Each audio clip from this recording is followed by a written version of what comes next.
Hello, everyone, and welcome. I'm Yana, and thank you for joining me for this Rehan School Online Academy Teachers Training session. Today, we are exploring how to have thoughtful, responsible conversation with AI tool. I'm not here as an expert with all the answers. I'm learning right alongside you. Together, we will discover how asking the right questions can turn AI into a powerful partner for critical thinking and not just generating these answers which we like answer generator. It is not. So our philosophy at Rehan School is all about curiosity, experimentation, and lifelong learning because AI is shaping our future if we want it or not. We want to make sure we are using it wisely and creatively. I hope today's session sparks some inspiration. So let's get started. I will be having conversation with ChatGPT as the task says to have conversation with ChatGPT. So I will start a new conversation and give it the first prompt.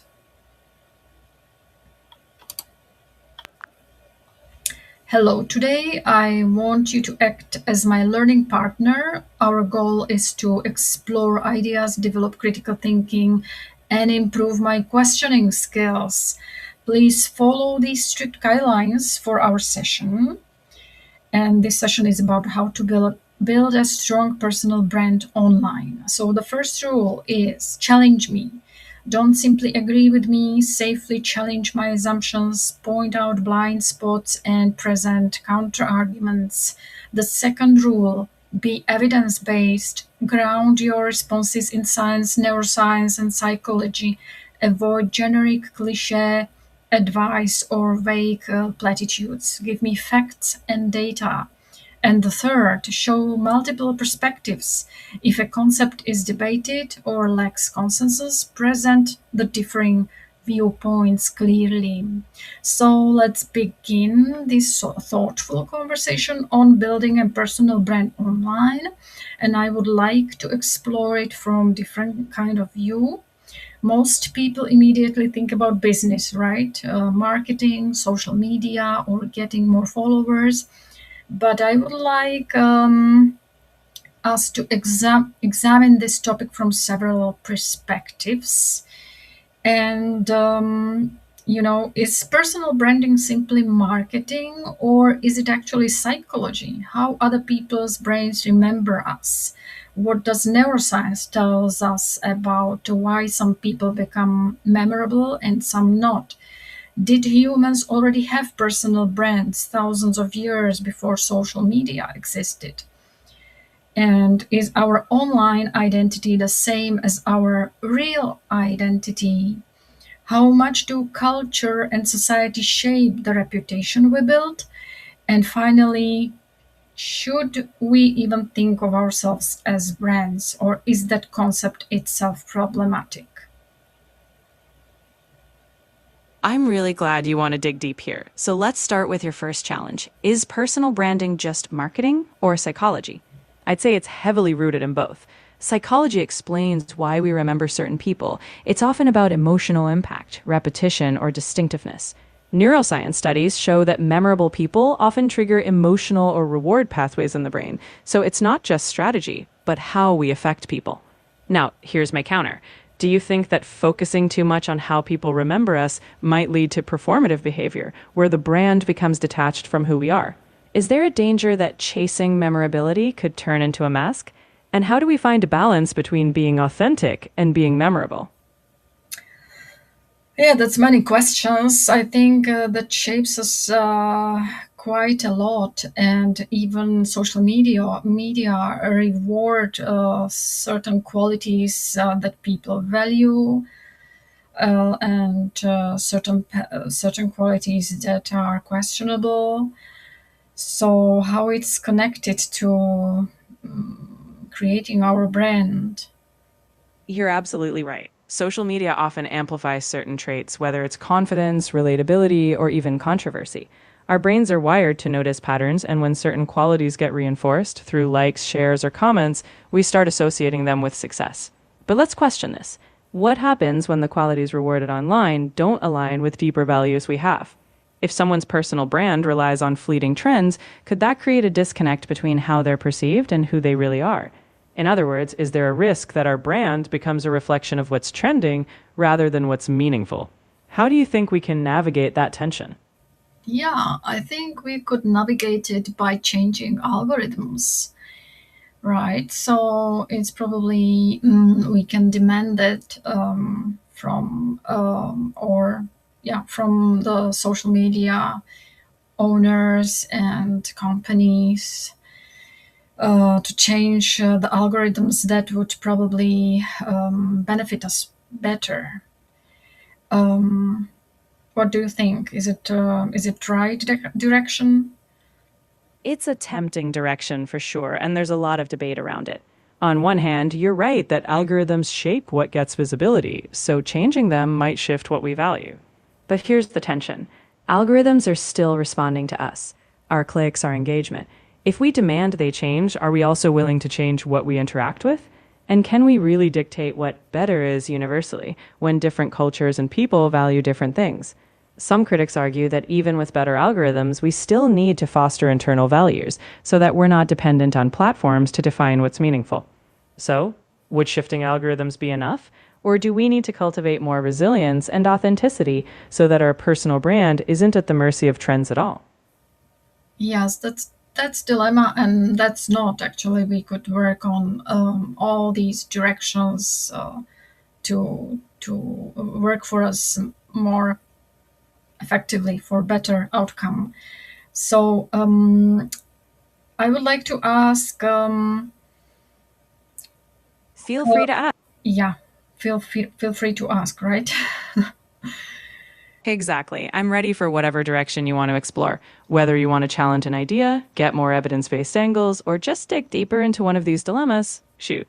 Let's Yes, keep sharpening those questioning skills. I would like to dig to neuroscience. What happens inside our brain actually when someone behave a certain way and the person becomes memorable, and it's actually like brand, right? Creating some brand. Like this person is like curious so much.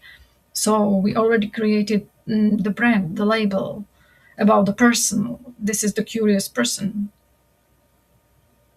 In neuroscience, when someone stands out, like being especially curious, our brain's memory systems kick in. The hippocampus, key for forming long term memories, is more active when something or someone evokes strong emotions or novelty. Dopamine, linked to motivation and reward, reinforces that memory, so curiosity might become a mental label. Essentially, when we experience someone as distinct, emotionally or behaviorally, our brain encodes that distinction like a tag. Now, I'd push you here. Since we unconsciously label people, does that mean a personal brand can be created simply by consistent behavior? Or might that be limiting, since people are far more complex than just one label? I guess both, right? Exactly. We naturally categorize, but we're always more than a single tag. So a personal brand might begin with consistency, but evolving and showing depth, especially when people are curious, keeps it authentic. The real challenge is balancing what makes us memorable while staying true to our multifaceted selves. Nicely thought through.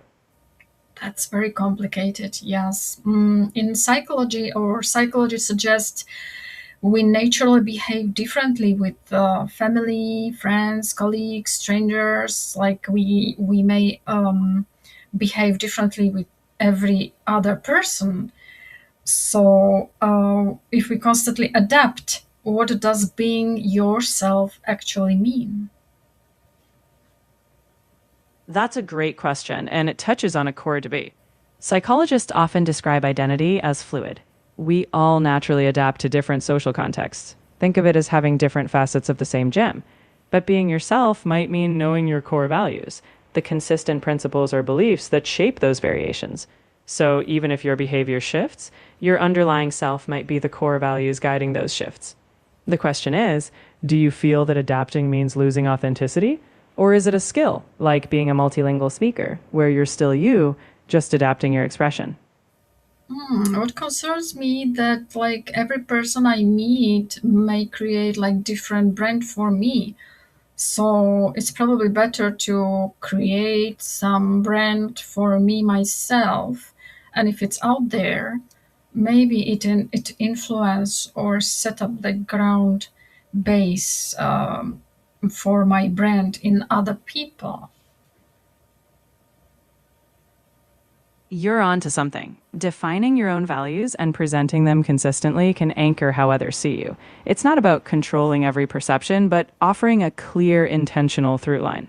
Of course, others will still interpret you through their own lens, but if you stay grounded in what matters to you, that consistency influences the narrative. So maybe it's less about a rigid brand and more about a compass, guiding you and others toward the core of who you are, no matter the context.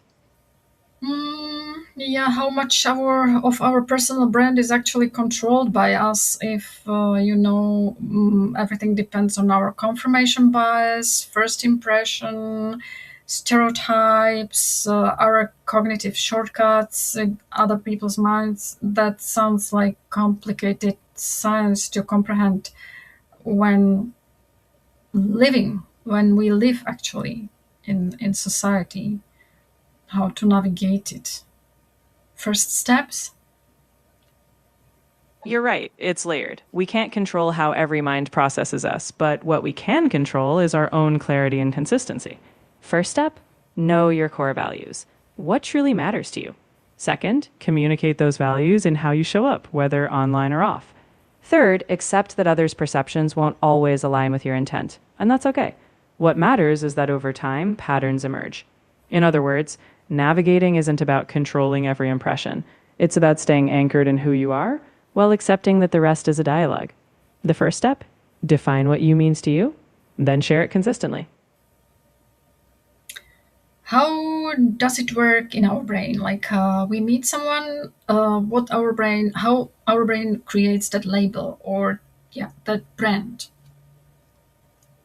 When we meet someone, our brain rapidly scans for patterns, appearance, tone, behavior, and tries to categorize them.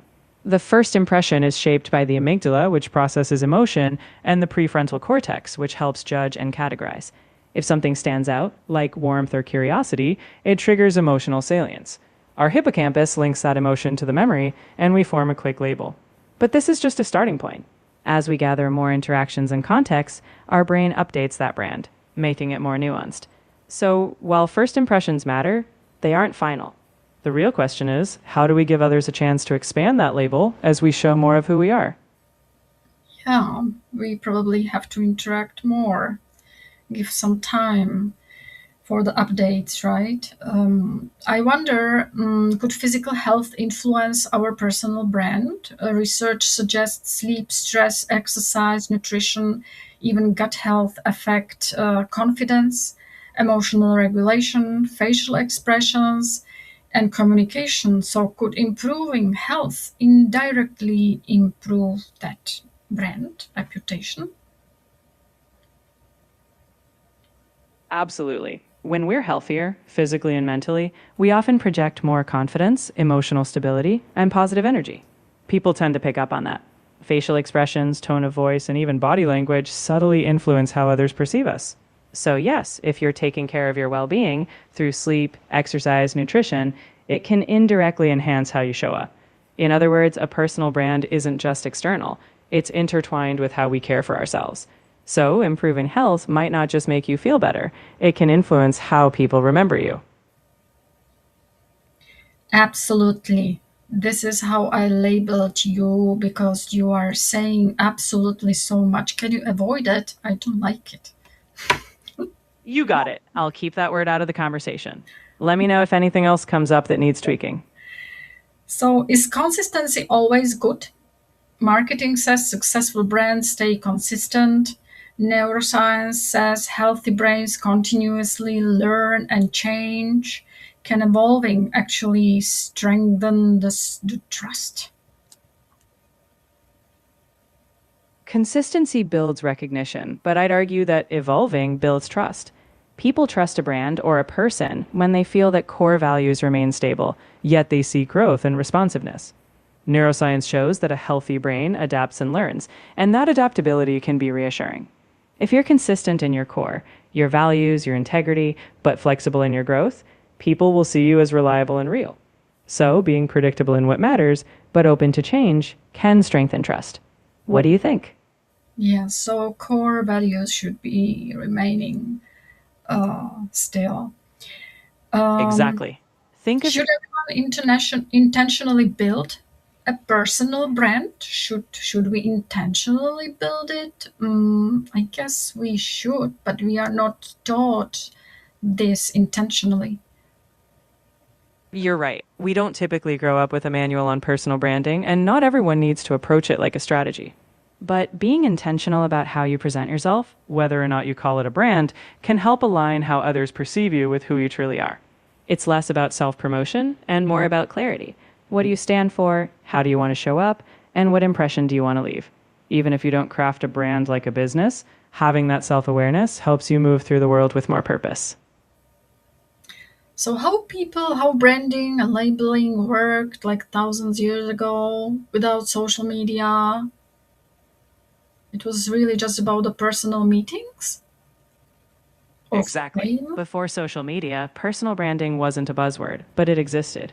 It was built through reputation, your actions, word of mouth, and the roles you played in your community. People were known for their skills, integrity, or storytelling, and trust spread through personal interactions.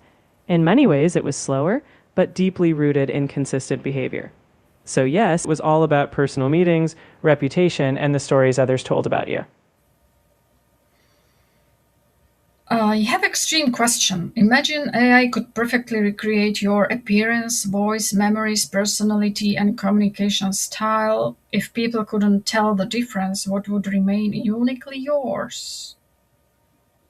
That's a fascinating challenge. Is every outward detail could be mirrored, what would remain truly mine is my lived experience.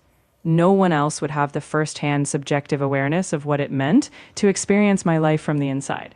My choices, my growth, how I relate to those experiences, that's uniquely mine.